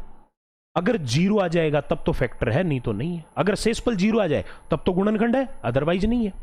तो एक्स स्क्वायर माइनस 1 से x का मान निकालने के लिए एक्स स्क्वायर माइनस 1 उधर गया प्लस का 1, और x बराबर हो जाएगा अंडर रूट 1, और 1 का वर्गमूल होता है प्लस माइनस 1। रखो यहां 1 रख के देखो, 1 रखा तो ये 1, ये 2 गुणा 1 का क्यूब 2, ये माइनस 2, ये 1, 1 से 1 गया, 2 से 2 गया, 0 आ रहा है, इसका मतलब ये इसका गुणनखंड है तो फिर यही हो गया। और एक्स स्क्वायर प्लस 1 का देखूं तो ये गुणनखंड है क्या? यहां से x का मान निकाल के देखो एक बार, प्लस 1 उधर जाएगा, माइनस 1 आएगा, एक्स स्क्वायर बराबर माइनस 1, तो x बराबर अंडर रूट माइनस 1, और ये एक काल्पनिक संख्या होती है। अंडर रूट माइनस 1 का कोई सॉल्यूशन ही नहीं होता, काल्पनिक संख्या होती है। तो काल्पनिक संख्या तो गुणनखंड हो नहीं सकता, मतलब एक्स स्क्वायर प्लस 1 तो गुणनखंड नहीं होगा, तो फिर कौन सा होगा? एक्स स्क्वायर माइनस 1 ही होगा, है ना। इस क्वेश्चन को पूरा समझा दिया मैंने चीर फाड़ के सारा का सारा। अगला सॉल्यूशन, हंसा और सुनीता सहेलियां है। कौन कौन? हंसा और सुनीता दोनों सहेलियां हैं। प्रत्येक के पास कुछ धनराशि है, कितनी कितनी है नहीं पता। यदि हंसा सुनीता को 30 रुपए दे दे, हंसा सुनीता को 30 दे दे, तो हंसा के पास 30 कम हो जाएंगे, इसके पास 30 बढ़ जाएंगे। तो सुनीता के पास हंसा के बचे धन का 2 गुना धन हो जाएगा। परंतु यदि सुनीता हंसा को 10 रुपए दे दे, सुनीता हंसा को 10 रुपए दे देगी, तो हंसा के पास सुनीता के बचे धन का 3 गुना हो जाएगा। ऐसी स्थिति पे क्वेश्चन जब भी आए तो वैसे ये समीकरणों का सवाल होता है, समीकरण बना बना के हल करना, लेकिन सबसे बेस्ट होता है ऑप्शन से करना। पूछा किसका है? हंसा के पास राशि। तो मुझे बताओ, 4 ऑप्शन दे रखे हैं, चारों ऑप्शन किसके मान है? हंसा की धनराशि का ही तो है। किसी भी क्वेश्चन के ऑप्शन क्या होते हैं? जो पूछा गया डाटा है उसका मान होता है। तो हंसा का पूछा तो हंसा की रकम, पहला ऑप्शन 84। पहला ऑप्शन देखता हूं, हंसा के पास 84 रुपए, ये 30 रुपए अगर इसको दे देगी तो इसके पास कितने बच जाएंगे? 54। अब 30 देने के बाद इसके पास कितने होंगे वो तो नहीं पता, लेकिन एक बात मैं कह सकता हूं, 30 रुपए देते सुनीता के पास हंसा के बच्चे धन का 2 गुना हो जाएगा। किसके पास? सुनीता के पास हंसा के धन का डबल हो जाएगा, यानी 108 हो जाएगा। ठीक है, 108 कब हुआ? जब इससे 30 कम हो गए और इसके पास 30 बढ़ गए। तो इसका मतलब एक बात बताओ, पहले तो इसके पास 78 ही थे ना, यानी शुरुआती मान में अगर पहला ऑप्शन सही है तो हंसा के पास 84 रुपए थे, सुनीता के पास 78 थे। अगला कह रहा है अगर ऐसा नहीं करके उल्टा करे कि अगर ये 10 रुपए दे दे सुनीता हंसा को, तो इसके पास 68 बच जाएंगे और इसके पास 10 रुपए बढ़ जाएंगे तो 94 हो जाएंगे। अगला कह रहा है तब हंसा के पास सुनीता से 3 गुना धन हो जाएगा। 3 गुना थोड़ी है 94 68 का, नहीं है। तो पहला ऑप्शन तो आपका उत्तर नहीं है। पहले ऑप्शन की बीमारी तो छोड़ो, यह तो उत्तर तुम्हारा कतई नहीं हो सकता। दूसरा ऑप्शन उठाओ, 42 रुपए। अगर हंसा के पास 42 रुपए है और ये 30 रुपए सुनीता को दे देगी तो इसके पास 12 बचेंगे, और 30 रुपए देते ही सुनीता के पास जो पैसे हैं वो इसके डबल हो जाएंगे, 24 हो जाएंगे। 30 रुपए मिलके भी 24 रुपए हो रहे हैं, ऐसा थोड़ी हो सकता है यार। 30 तो अपन दे रहे हैं, तो उसके पास पहले क्या कुछ भी नहीं थे क्या? 30 देने के बाद तो 24 वैसे ही नहीं बच सकता, तो ये उत्तर फिर भी नहीं होगा भाई। इसके तो चांस वैसे ही घट गए, पहले माइनस में थोड़ी थी उसके पास पैसे। तीसरा ऑप्शन उठा लो, 62 रुपए थे, 30 रुपए दे देगी तो 32 बच जाएंगे, और 32 रुपए इसको मिलते इसके पास पूंजी डबल हो जाएगी। मतलब 30 मिलने के बाद डबल, तो पहले थी 34, इन दोनों के पास पहले 34 और 62 थे, अब ये कह रहा है कि अगर ये 10 रुपए उसको दे दे तो इसके पास तो बच जाएंगे 24, और 10 रुपए इसको मिलते इसके पास हो जाएंगे 62 और 10 72। और अब मुझे एक बात बताओ, ये 72 24 का 3 गुना हो गया कि नहीं हो गया? हो गया। इसका मतलब हंसा के पास शुरुआत में जो राशि है वो कितनी थी? 62 रुपए थी, क्योंकि 62 रुपए से इसकी सारी कंडीशन सेटिस्फाइड हो रही है। ऐसे कहीं पर भी इस प्रकार की प्लस माइनस की कैलकुलेशन वाला सवाल में समीकरणें बनने के चांस हो या कुछ समझ में नहीं आए ना, वहां आप ऑप्शन से डायरेक्ट प्रहार किया करो, वो सबसे ज्यादा इफेक्टिव होता है। सीधा ऑप्शन से सोचा करो उसको। अगला क्वेश्चन, 4080 रुपए अजय और विजय के बीच इस प्रकार बांटे। टोटल रकम बांटनी है 4080। किस किस में बांटनी है? अजय और विजय में बांटनी है। अब कितने कितने बटने वो नहीं पता। चक्रवृद्धि ब्याज पर निवेश करने पर 4000 रुपए अजय और विजय के बीच में बांट दिए, और चक्रवृद्धि ब्याज पर निवेश करने पर 10 साल बाद अजय को मिलने वाली कुल धनराशि 11 साल बाद विजय को मिलने वाली कुल धनराशि के बराबर होगी, जबकि ब्याज की दर 4% वार्षिक है। अजय को कितने रुपए नहीं मिले नहीं पता, लेकिन अजय को जो धनराशि मिली और विजय को जो मिली, ब्याज की दर 4% है, यानी हर साल 4% ग्रोथ होगी उनकी रकम में। तो मुझे बताओ, हर साल 104/100% हो जाएगा, 104% हो जाएगी, और विजय की रकम भी हर साल 104/100 हो जाएगी। और अगला कह रहा है कि अजय को मिलने वाली रकम 10 साल बाद 104/100 वृद्धि रेगुलर 10 साल तक होगी, तो 104/100 104/100 104/100 104/100 10 साल बाद हो जाएगा 104/100 की पावर 10। और विजय को मिलने वाली धनराशि का 11 साल बाद की धनराशि के बराबर है, तो 4% की धनराशि वृद्धि 11 साल तक होगी, तो 104/100 की पावर 11 हो जाएगा, और दोनों की धनराशि बराबर बोल रही है। 10 साल बाद इसको मिलने वाली रकम 11 साल बाद इसको मिलने वाली रकम के बराबर है। तो मैंने कर दिया अजय को मिलने वाली राशि का 104/100 10 साल तक, और विजय को मिलने वाली राशि का 104/100 11 साल तक। तो पावर 10 से 10 कट गई, यानी क्या बच गया? अजय बराबर, ये तो पूरा ही गया 10 का 10, विजय गुणा 104/100 की पावर 1 बच गया। तो विजय को उधर भेज दूं तो अजय बट्टा विजय बराबर 104/100 हो गया। 4 से काटना चाहो तो 26/25 हो गया। यानी मैं कह सकता हूं अजय और विजय को मिलने वाली धनराशियां जो है वो किस अनुपात में होगी? 26 और 25 के अनुपात में होगी। इसने किसकी पूछी है? अजय का भाग पूछा है, तो अजय की जो भी धनराशि होगी वो 26 का मल्टीपल होगी। अब 26 का मल्टीपल कौन सा है? 2200 नहीं होता, 2000 नहीं होता। 26 का मल्टीपल 26 8 208 ये होता है, ये भी नहीं होता। एक ही ऑप्शन है जो 26 का मल्टीपल है, तो ये उत्तर हो गया। और पूरा देखना चाहो तो देख लो, अजय को 26 मिलेंगे तो विजय को कितने? 25। 26 और 25 51 कर दो, 4080 के 51 टुकड़े, 51 8 408 80 रुपए का हो गया एक टुकड़ा। तो इसका मतलब 26 को 80 से गुणा करेंगे तो अपने आप कितना आ जाएगा? 2080 रुपए आ जाएगा। मैंने डायरेक्ट अप्रोच भी बता दी और पूरा कंप्लीट भी बता दिया कैसे करना है। बट किसी क्वेश्चन का सॉल्यूशन लंबा नहीं जाना चाहिए, बस एक ही बात समझ लो, अपने जहन में सेट कर लो इस बात को कि सॉल्यूशन लंबा जा रहा है, इसका मतलब आप गलत फंस रहे हो। यदि किसी धनराशि पर 10% चक्रवृद्धि ब्याज से 1.5 वर्ष के लिए, कोई धनराशि का नहीं पता, 10% चक्रवृद्धि ब्याज की दर है और 1.5 साल का टाइम, और अर्धवार्षिक संयोजित है। अर्धवार्षिक का मतलब 6-6 महीने की किस्तें बन रही है। तो यहां 10% और 1.5 साल तो तब है ना जब वार्षिक होगा, लेकिन अगले को अर्धवार्षिक रखना है। अगले को अर्धवार्षिक रखना है। तो मुझे यह बताओ, अर्धवार्षिक पूरे साल की दर 10% है, तो आधे साल की दर कितनी होगी? 5%। अब किताबों में ऐसा लिखा हुआ है कि अर्धवार्षिक हो तो दर को आधार समय को दुगुना कर दिया करो, और तिमाही हो तो चौथाई कर दिया करो। चलो ये तो रट लोगे, लेकिन 9 माही होगा तब क्या करोगे? 8 माही होगा तब क्या करोगे? 4 माही होगा तब क्या करोगे? इसलिए ये चक्करों में मत पड़ो, कंसेप्ट पढ़ो।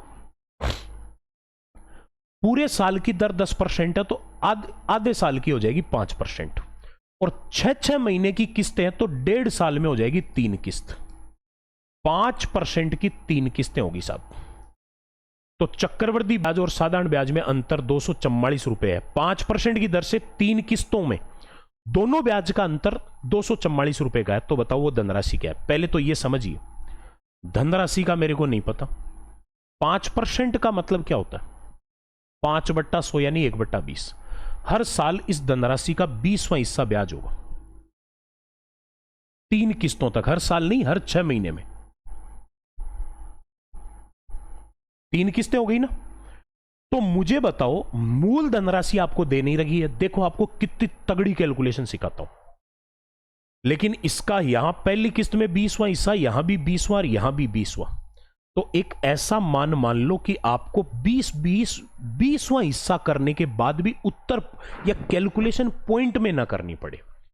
पॉइंटों की कैलकुलेशन से बचने का एक ही तरीका होता है, नीचे वाली सभी संख्याओं का गुणा करके मान लो। मैंने मान लिया वो रकम है 8000।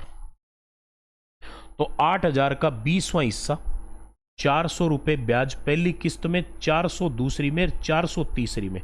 ये तो नॉर्मल ब्याज है, साधारण, जो हमेशा मिलना है। अब चक्रवृद्धि ब्याज की बात करूं तो चक्रवृद्धि ब्याज में मिलता है ब्याज पे ब्याज। पहली किस्त में तो मिलेगा नहीं, दूसरी किस्त ये है ना, दूसरी किस्त। तो 8000 रुपए के ऊपर तो मिल गया 400 रुपए। और ब्याज पे ब्याज का मतलब होता है, अगर इस किस्त का ब्याज ले रहे हो तो इससे पिछले वाले सारे ब्याज का ब्याज। तो इससे पीछे एक ही ब्याज है 400, उसका 20वां हिस्सा 20 रुपए, ये ब्याज पे ब्याज मिल गया।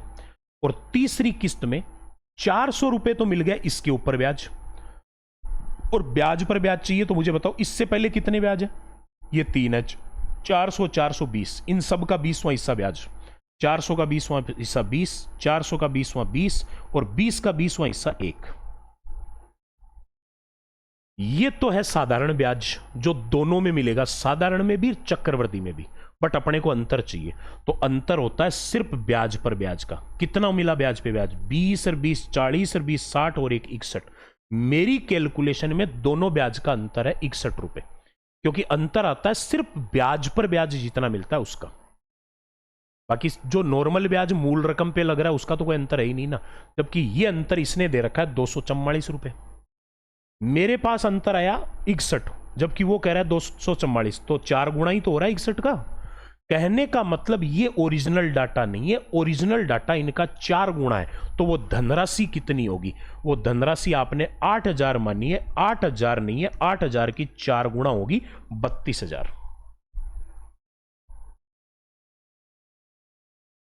हो गया? और अब डायरेक्ट उत्तर सुन लो। 3 बार 20-20 के टुकड़े करने, 3 बार करने, सही है ना? तो मुझे बताओ 3 बार 20-20 टुकड़े किए तो मूलधन कितना माना? 8000। तो एक बात तो कंफर्म हो गई कि आंसर जो भी होगा वो 8000 का या तो मल्टीपल होगा और या 8000 का कोई फैक्टर होगा। चारों ऑप्शनों में एक ही ऑप्शन 8000 का मल्टीपल है 32000। एक ही ऑप्शन है जो 8000 का मल्टीपल है। तो आपका उत्तर ये हो गया। ऐसे करने होते हैं सवाल। अगला सवाल, किसी वस्तु के विक्रय मूल्य उसके क्रय मूल्य का 5/4 है। सेलिंग प्राइस जो है वो कॉस्ट प्राइस, विक्रय मूल्य क्रय मूल्य का 5/4 है। क्रय को इधर ले आओ तो CP/SP बराबर 5/4, यानी मैं सीधा पढ़ूंगा, क्रय मूल्य 4 है तो विक्रय मूल्य कितना होगा? 5। तो लाभ कितने का हुआ? 4 में खरीद के 5 में बेचेगा तो 1 का लाभ। लाभ हानि हमेशा क्रय मूल्य पे होती है। तो 1 का लाभ कितने पे हुआ? 4 पे। और कितने परसेंट है? 100 से गुणा कर देंगे तो होने वाला लाभ कितने परसेंट है? 25% है। ये तो सीधा ही हो गया, इसमें तो कुछ था ही नहीं है। अगला, एक दुकानदार ने कुल 60,000 में 2 वस्तु खरीदी। 60,000 रुपए में 2 वस्तु खरीदी।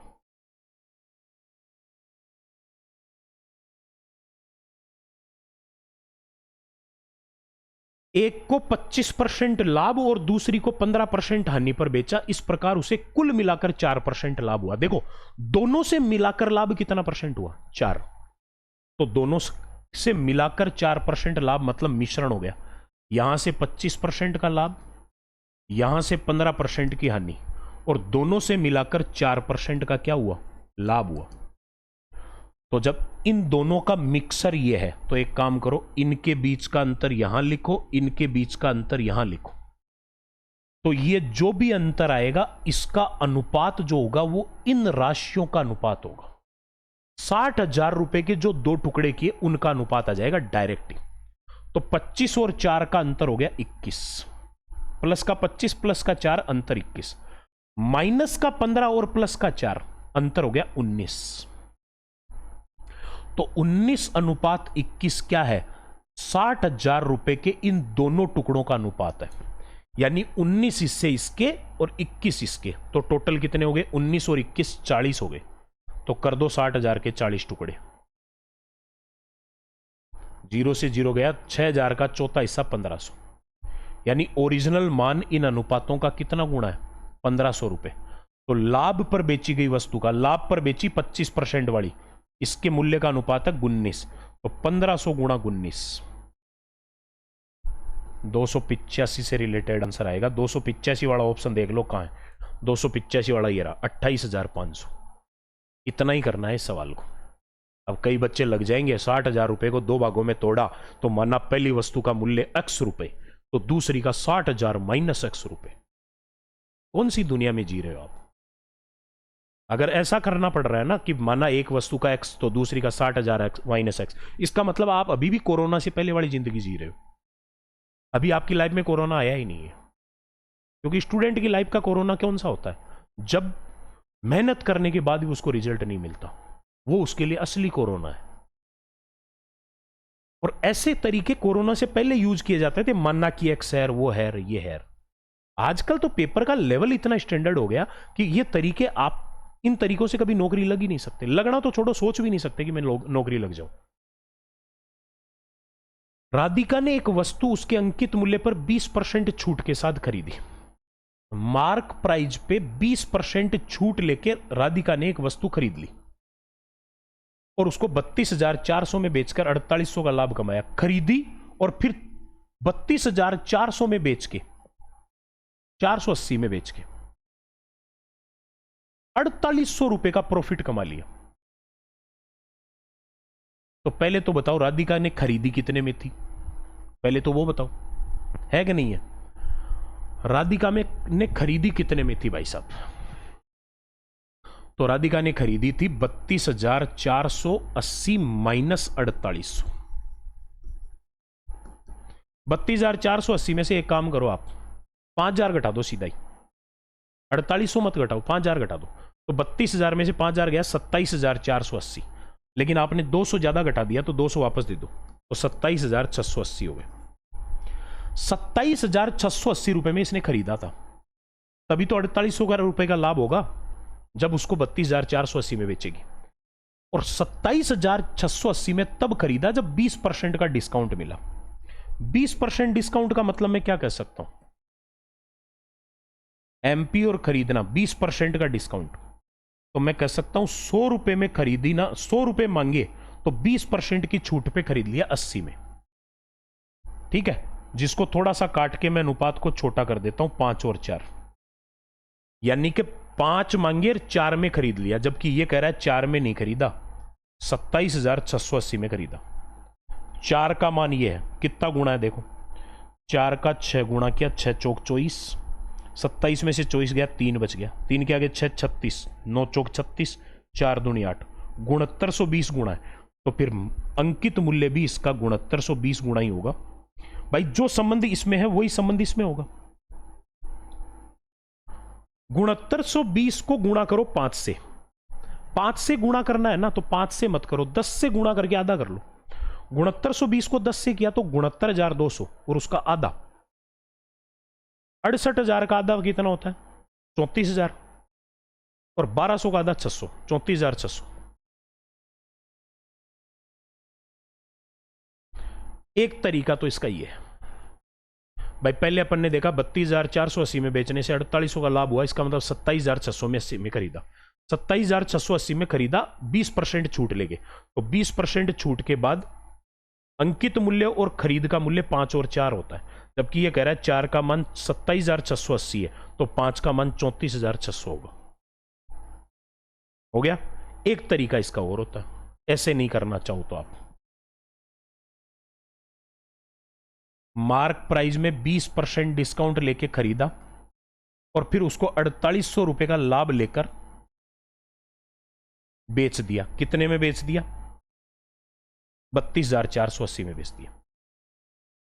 तो एक काम करो, मार्क प्राइस कितना है नहीं पता, 20% की छूट पे खरीदेगा तो 80% पे खरीदा और फिर उसमें 4800 रुपए का लाभ कमा लिया तो प्लस 4800 किया, तब ये 32,480 आ गया।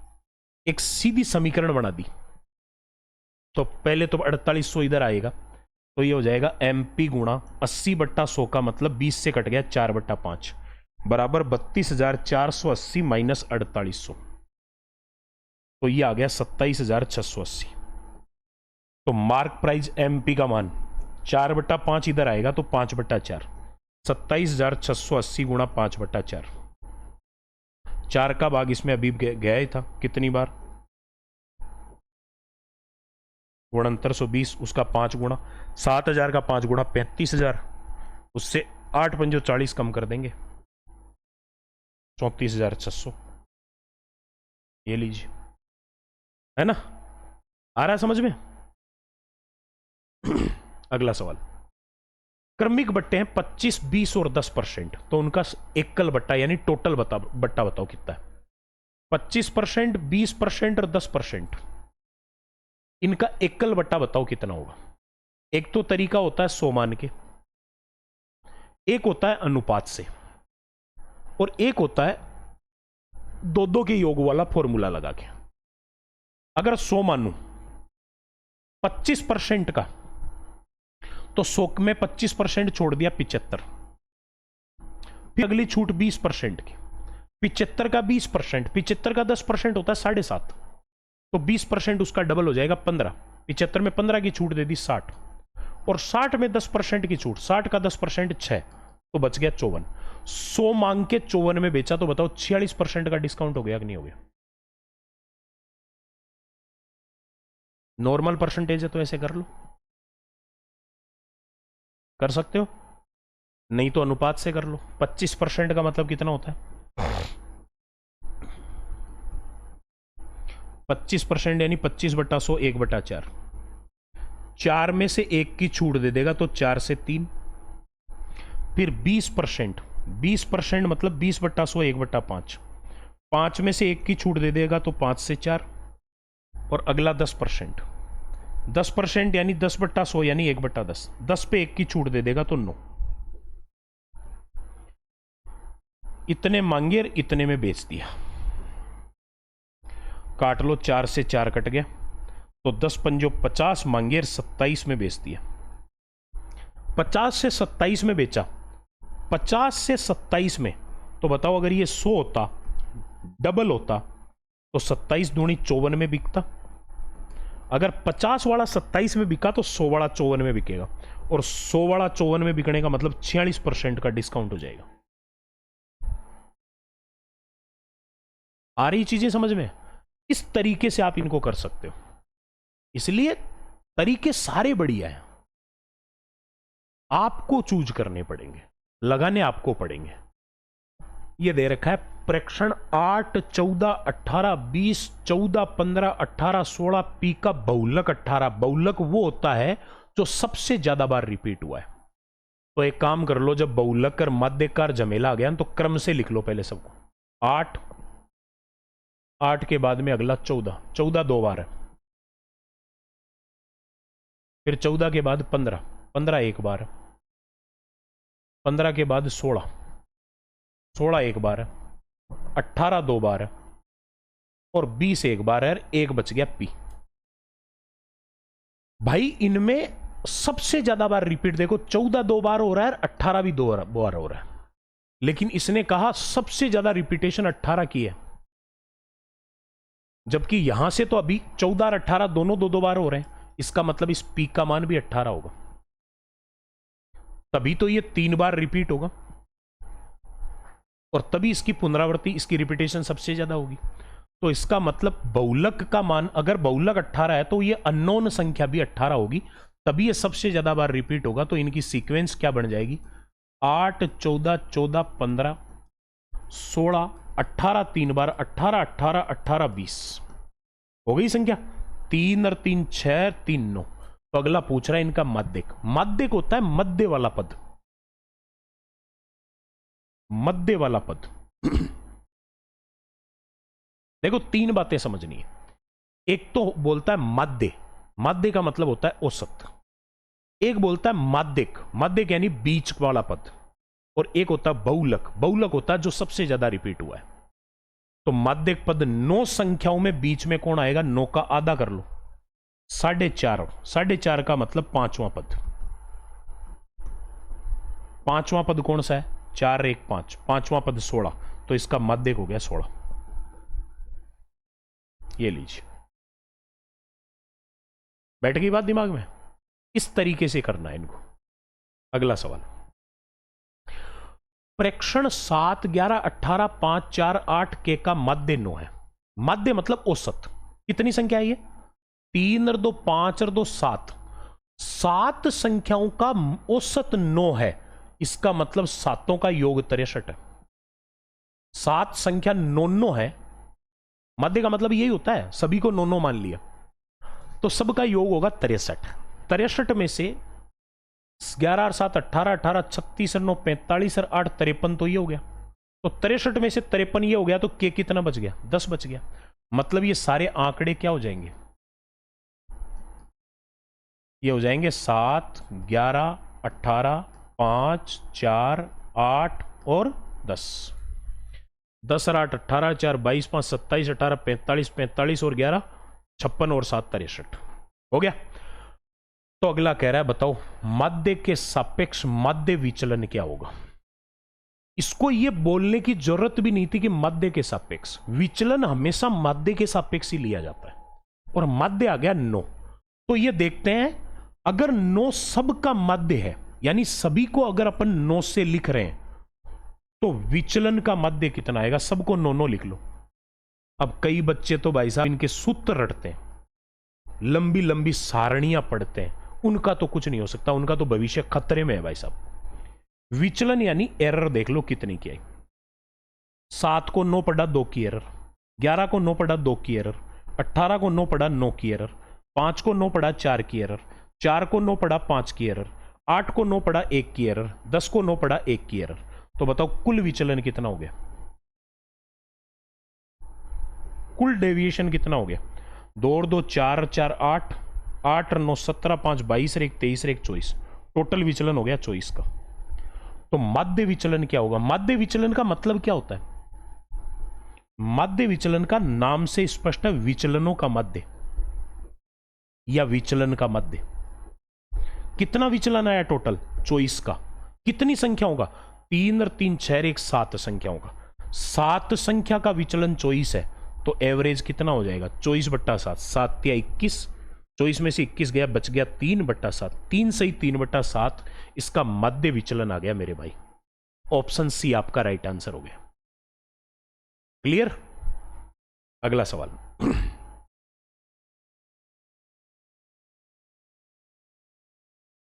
बस आगे आप तो एंडिंग है। पतंग के लिए कौन सा कथन हमेशा सही है? पहले तो यह समझ लो पतंग क्या होती है। पतंग वो चतुर्भुज होता है जिसमें 4 खास बात है। एक तो यह कि पतंग की ये पड़ोसी भुजाएं बराबर होती है। पतंग जो होता है ना, उस पतंग की पड़ोसी भुजा बराबर होती है। AB और AD बराबर होंगे, और BC और CD बराबर होंगे। सारे बराबर नहीं, ये बराबर नहीं होगी, ये दोनों बराबर, ये दोनों बराबर, BC और CD बराबर होगी। एक तो ये पतंग की खास बात। दूसरी खास बात पतंग की ये होती है कि पतंग के जो विकर्ण होते हैं वो एक दूसरे के लंबवत होते हैं। मैं सारी पतंग की कहानी समझा देता हूं आपको। यानी कि AC और BD जो विकर्ण है वो एक दूसरे के परपेंडिकुलर होते हैं। एक विशेषता ये, एक विशेषता ये, एक विशेषता ये, चौथी विशेषता बड़ा विकर्ण हमेशा छोटे विकर्ण को समद्विभाजित करता है, यानी इसमें ये जो BM और DM है ये दोनों बराबर होते हैं। चौथी विशेषता ये होती है ना। बस काम की विशेषता ये 4 ही है। और एक इसका क्षेत्रफल, क्षेत्रफल इसका 1/2 विकर्णों का गुणनफल होता है। पतंग के लिए 5 ही बातें होती है। 1/2 विकर्णों का गुणनफल, दोनों विकर्णों के गुणा का आधा। और यही सेम फॉर्मूला समचतुर्भुज का भी होता है, लेकिन इसका मतलब यह नहीं है कि पतंग समचतुर्भुज होती है। जिनके क्षेत्रफल समान हो वो आकृतियां समान होनी जरूरी नहीं है। यह सर्वांग क्षमता का नियम होता है। सर्वांग क्षमता कहती है 2 त्रिभुज अगर सर्वांग सम है तो उनके क्षेत्रफल बराबर होंगे, लेकिन 2 त्रिभुजों के अगर क्षेत्रफल बराबर है तो वो सर्वांग सम हो, ये जरूरी नहीं है। इसलिए जिनके क्षेत्रफलों के सूत्र बराबर है वो खुद बराबर हो, ऐसा जरूरी नहीं है। यानी पतंग समचतुर्भुज ही होगा, ये कोई जरूरी नहीं है। अगला कह रहा है सम्मुख भुजाएं बराबर होती है, नहीं, पड़ोसी भुजाएं बराबर होती है। पहला स्टेटमेंट गलत। विकर्ण लंबवत होते हैं, बिल्कुल सही है, विकर्ण लंबवत होते हैं। आमने सामने के कोण संपूरक होते हैं, गलत बात है। आमने सामने के कोण संपूरक का मतलब होता है वे कोण जिनका योग 180 डिग्री है। पूरक उनको बोलते हैं जिनका योग 90 डिग्री हो, और संपूरक उनको बोलते हैं जिनका योग 180 डिग्री है। आमने सामने के कोण 180 डिग्री उनके होते हैं जो चक्रीय चतुर्भुज होता है। ये तो पतंग है, ये भी गलत है। और अंतः कोणों का योग 360, ये तो सभी चतुर्भुजों के लिए सही है कि कोई भी चतुर्भुज हो सारे कोणों का योग 360 होगा। तो कौन कौन से स्टेटमेंट सही है? दूसरा और चौथा सही है। ऑप्शन बी आपका राइट आंसर है। इसलिए थ्योरी पढ़ने से ही चीजें क्लियर होगी मेरे भाई, ऐसे कुछ नहीं कर सकते आप।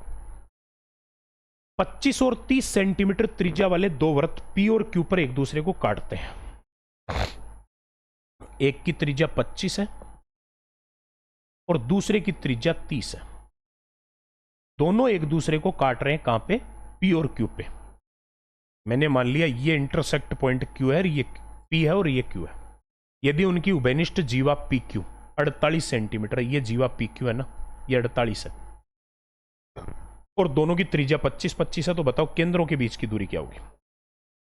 इसका सेंटर मैंने ये मान लिया और इसका सेंटर ये मान लिया। अगले ने इनके बीच की दूरी पूछी है, ये वाली। मुझे तो बता दो ये त्रिज्या कितनी दे रखी है इसकी, और ये त्रिज्या कितनी दे रखी है? ये दे रखी है 25 और ये दे रखी है 30। ये पूरी जीवा 48 है, पूरी 48 है, तो केंद्रों को मिलाने पर ये यहां बीचों बीच 2 भागों में टूट जाएगी, तो ये 24 हो जाएगी। अब एक चीज पे ये विचार करो मेरे भाई कि ये समकोण त्रिभुज है ना, इसकी 2 भुजा 25 और 24 दे रखी है, तो तीसरी भुजा अपने आप 7 होती है। ये फिक्स होता है, किसी समकोण त्रिभुज की तीनों भुजा 7, 24 और 25 के अनुपात में होती है। तो ये दोनों 25 और 24 हो गई, तो ये हो गई 7। और इधर वाली 30 और 24 दे रखी है। इस वाले त्रिभुज में 30 और 24 दे रखी है, और एक का पता करना है। इनको काट के देखो क्या आ रहा है। इससे कटेंगे 6 से, 6 चौक 24, 6 पंजो 30। मेरे भाई अगर ये 4 और 5 है ना, तो ये वाली 3 होगी, क्योंकि ये फिक्स ट्रिपलेट होते हैं। कौन कौन से? एक तो 3, 4, 5 से मिलकर बनती है, एक 5, 12, 13 से मिलकर बनती है, एक 7, 24, 25 से मिलकर बनती है, एक 8, 15, 17 से मिलकर बनती है। मोस्टली इन 4 के ऊपर ही मिलेंगे आपको। तो इसमें देखो इनको काटा तो 4 और 5 मिल गया, तो तीसरी भुजा 3 से बनेगी। ये अनुपात है 3, 4, 5, और भुजा इसकी कितना गुणा है? 6 गुणा। तो ये वाली इसकी 6 गुणा करेंगे, तो ये हो गई 3 6 18। तो एक बात बताओ, ये 7 है, ये 18 है, तो ये पूरी केंद्रों के बीच की दूरी कितनी हो गई? 25 हो गई। आपका आंसर आ गया। पेन भी नहीं उठाना पड़ा, और नहीं तो एक बार सॉल्यूशन देख लेना किताबों में कैसा मिलता, तब पता लगेगा आपको कि वास्तव में कंटेंट की अहमियत क्या है।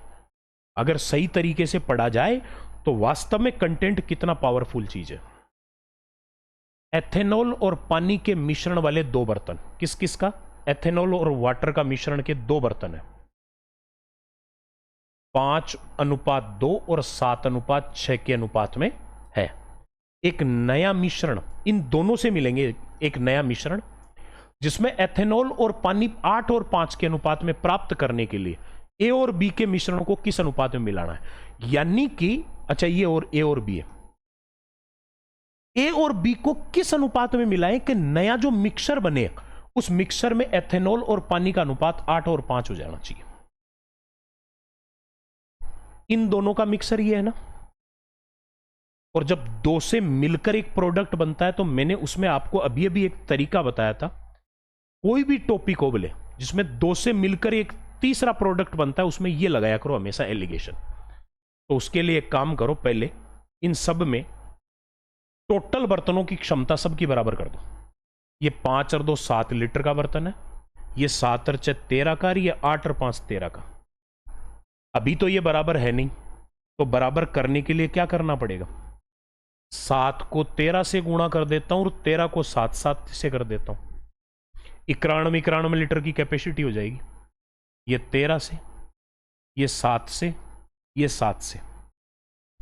तो सभी बर्तनों की कैपेसिटी बराबर करने पर एथेनॉल और वाटर का एग्जैक्ट मान मिल गया 13 पंजो 65, 13 दूनी 26, 7 7 49, 7 6 42, 8 7 56, 7 पंजो 35।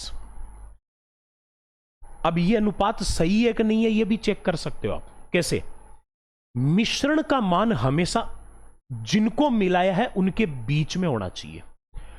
65 और 49 एथेनॉल को मिलाने पे 56 बना। बताओ 65 और 49 के बीच में है कि नहीं है? यानी मिश्रण का मान 65 से बड़ा नहीं हो सकता, 49 से छोटा नहीं हो सकता। तो इसका मतलब ये मिश्रण है। पानी में भी देख लो बोले 26 और 42 के बीच में 35 आ रहा है। अब चाहे पानी से मिला लो, पानी का अनुपात ले लो, और चाहे एथेनॉल का ले लो, उत्तर एक ही आएगा। तो ए और बी दोनों में, ए में एथेनॉल 65, बी में एथेनॉल 49 और मिलाने से बन गया 56। इनके बीच का अंतर यहां, इनके बीच का अंतर यहां, 49 और 56 का अंतर 7, 65 और 56 का अंतर 9। तो ये आ गया इनकी मिलाई गई मात्राओं का अनुपात। कितना? 7:9। 7:9 के अनुपात में इनको मिलाया गया। ये भाई साहब पूरा वीडियो का पेपर है, वीडियो 2025 के सवाल है सारे के सारे। आरोही क्रम में लगी 15 क्रमागत संख्याओं का औसत ए है। 15 संख्या है लगातार, जिनमें बीचों बीच आ रहा है ए। औसत का मतलब होता है बीचों बीच की। इनमें से पहली 11 संख्या का औसत क्या होगा? अगर अपन 11 ही संख्या ले लें, ये तो 15 है, और अगर ये 11 ही है तो बताओ कितनी संख्या कम हो गई? 4 संख्या कम हो गई। अगर संख्या 4 स्टेप पीछे हो गई तो औसत 2 स्टेप पीछे हो जाएगा। क्यों? क्योंकि औसत तो बीचों बीच होता है। देखो 15 संख्या का औसत, आप ये देखो 15 में बीचों बीच कौन आएगा? चलो 15 लगातार संख्या ले लो, कोई सी भी, 1 से 15 ले ली, तो इनका एवरेज हो जाएगा 15 और 1 16 का आधा 8। और अगर 1 से 11 ले लूं तो उनका एवरेज कितना आएगा? 11 और 1 12 का आधा 6। तो मुझे बताओ पहले वाला एवरेज 8 है तो अब वाला 6 हो गया, यानी कि एवरेज पहले वाले से 2 कम हो गया, तो a-2। कहने का मतलब संख्या अगर 4 कम हुई है तो एवरेज 2 कम हो जाएगा, आधा होता है एवरेज। तो इतना ही करना है। अब कई लग जाएंगे, 15 संख्या मानेंगे। मानना पहली संख्या x, तो 15 लगातार संख्या x plus 1, x plus 2, x plus 3, x plus 4, x plus 14 तक, फिर 4 कम करेंगे और एवरेज निकालेंगे। हो गया तुम्हारा कल्याण। फिर कुछ नहीं कर सकते आप। 40 विद्यार्थियों का औसत 62 है। 40 सबका औसत 62 है। इनमें से टोटल 40 है और उनका एवरेज 40 का एवरेज 62 है। उनमें से जो पास हुए हैं, उनका एवरेज तो 74 है। जो फेल हो गए उनका एवरेज 26 है। तो मुझे बताओ पास और फेल से मिलाकर ही तो एवरेज बनाना। तो 74 और 26 दोनों को मिलाने से 62 बना। तो देख लो इनका अनुपात क्या है। एलिगेशन, ये जो तरीका है ना, एग्जाम में 1 नहीं 2 नहीं 2 3 सवाल इसमें मिलेंगे, चाहे टॉपिक कोई सा ही हो, क्योंकि यहां भी पास और फेल से मिलकर टोटल बड़ा है। तो 74 और 62 का अंतर 12 और 26 और 62 का अंतर 36। 36 और 12 का अनुपात हो गया 3:1। मतलब पास होने वाले बच्चे और फेल होने वाले बच्चों का अनुपात है 3:1। टोटल कितने हैं? 40। 3 बच्चे पास तो 1 बच्चा फेल, यानी कुल टुकड़े हो गए 4। करो 40 के 4 टुकड़े, 10-10 बच्चों के हो गए। तो इसका मतलब पास और फेल होने वाले बच्चे इन अनुपात का 10 गुना है, तो 30 और 10 बच्चे, 30 बच्चे पास हुए और 10 बच्चे फेल हो गए। ये पूछ रहा है तो उत्तीर्ण विद्यार्थियों की संख्या कितनी हुई? अनुत्तीर्ण की संख्या हो गई 10। ऑप्शन सी आपका राइट आंसर। ये पूरा वीडियो पेपर है, इसमें आप ये देखिए मैंने कई सारे क्वेश्चन को 2-2, 3-3 तरीके से समझाया है और हर एक क्वेश्चन का सॉल्यूशन बिल्कुल कम से कम स्टेप में हुआ है। और ये चीजें तभी हो सकती है जब आप अप्रोच से काम करोगे। अप्रोच ही आपको आपके सिलेक्शन तक लेकर जा सकती है, बाकी और किसी के बस की बात नहीं। इसलिए मैं आपको बार बार कहता हूं, इस पूरे पेपर का एनालिसिस करके आप एप्लीकेशन मैथ्सवेव की डाउनलोड करो, वहां पे हर एक वीडियो कोर्सेज में जाओ, हर टॉपिक की 2-2, 3-3 क्लासेस फ्री है। डेली लेटेस्ट कंटेंट लाइव उसमें अपडेट हो रहा है, लाइव प्लस रिकॉर्डेड बैच है, कोई ज्यादा कॉस्ट नहीं, केवल 299 रुपए की कॉस्टिंग है। और एक अप्रोचेबल बैच मैंने पूरा फ्री दे रखा है, जहां से आप कैलकुलेशन की ट्रिक सीख सकते हो और किसी क्वेश्चन का बिना कैलकुलेशन के आंसर अप्रोच करना सीखोगे। ये दोनों चीजों का कॉम्बिनेशन, अप्रोच बेस तो पूरा फ्री है और वीडियो मैथ्स का कंप्लीट बैच जो है वो 299 रुपए में है। हर टॉपिक की 2-2, 3-3 क्लास फ्री है। आज ही फ्री क्लासेस को देखो, कोर्स परचेज करो, और जब तक दुनिया जागे ना तब तक आप कोर्स करके सो जाओ। सोने का मतलब कोर्स करके आगे की प्रैक्टिस के ऊपर जाओ। जब दुनिया कोर्स करना चालू करे तब तक आपका कोर्स पूरा हो जाए, तो इसका मतलब आप भीड़ से हमेशा आगे ही रहोगे, भीड़ का हिस्सा नहीं बनोगे। इसलिए जो पहला है ना वही पहला है, सीधी सी बात। जिसने पहल कर ली वही पहले रहेगा, और जो रह गया वो रह गया। बात सीधी सी है।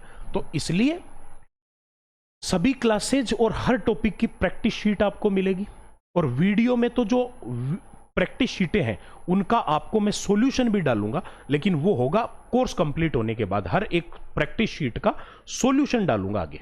आंसर की तो प्रैक्टिस शीट के साथ ही है, लेकिन सॉल्यूशन आपको बाद में और मिलेगा हैंड रिटन सॉल्यूशन सबका, सारी प्रैक्टिस शीट्स का, ताकि प्रैक्टिस करके भी आपको कोई क्वेश्चन नहीं आए तो उसको आप जज कर सकते हो कि इसका आंसर क्यों नहीं आया। हो गया। और टेस्ट सीरीज आपकी जैसे ही नोटिफिकेशन आता है फ्री टेस्ट सीरीज चलेगी, जिनका YouTube के ऊपर सॉल्यूशन मिलेगा। तो आज ही YouTube चैनल सब्सक्राइब कर लेना, टेलीग्राम चैनल ज्वाइन कर लो, वहां लेटेस्ट अपडेट हमेशा अपलोड होते हैं, तुरंत आतों आत। और डेली 2-3 क्वेश्चन भी अच्छे डाले जाते हैं जो प्रीवियस ईयर्स में पूछे गए। और एप्लीकेशन डाउनलोड करके आप इस कोर्स को परचेज करें। ये पूरा का पूरा पेपर का एनालिसिस था। अगले सेशन में मिलते हैं, तब तक के लिए सभी को नमस्कार, जय हिंद, जय भारत।